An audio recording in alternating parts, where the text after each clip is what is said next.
11 જાન્યુઆરી સાંજના 7 વાગ્યાના અરસામાં MSU હિન્દી પાર્ટ 2માં અભ્યાસ કરતી એક વિદ્યાર્થીની સયાજીગંજ પોલીસ સ્ટેશનમાં આવી આ કામના પોતાના જ MSU કોલેજમાં હિન્દીના પ્રોફેસર વિરુદ્ધ પોતાને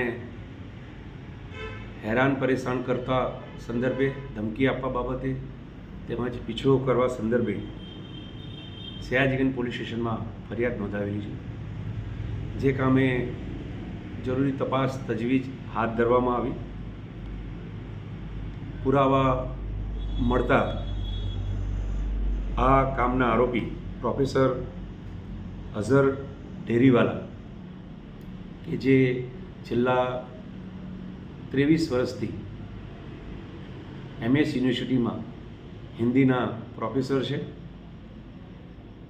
હકીકત એવી છે કે આ જે ગઈકાલ સાંજે ફરિયાદી સયાજીગંજ પોલીસ સ્ટેશન આવેલા એની એક મહિલા મિત્ર છે.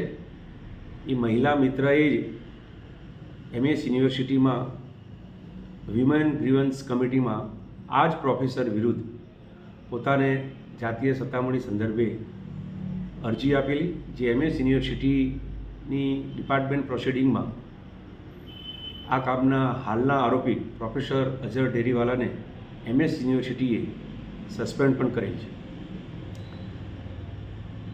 આ ઇન્ટરનલ ઇન્ક્વાયરીના કામે આપણા હાલના ફરિયાદીને આ આરોપી પોતાની બહેનપણી કેમ મારી પાસે વાત કરતી નથી એના એ મતલબે ધમકી આપતો હતો. એ મતલબે આ ફરિયાદીના ઘર સુધી પીછો પણ કરેલ છે અને પોતાના પર્સનલ રૂમમાં પણ આ વિદ્યાર્થીને બોલાવવાનો પ્રયત્ન કરેલ છે. આ મતલબે સયાજીગંજ પોલીસ સ્ટેશને BNSS કલમ 78, 352, 351(2) મુજબ ગુનો રજીસ્ટર કરેલો છે અને આ MSUના આરોપી પ્રોફેસર અઝર ઢેરીવાલાને ગઈકાલ રાત્રિના પોલીસ અટકાયતમાં લીધેલ છે.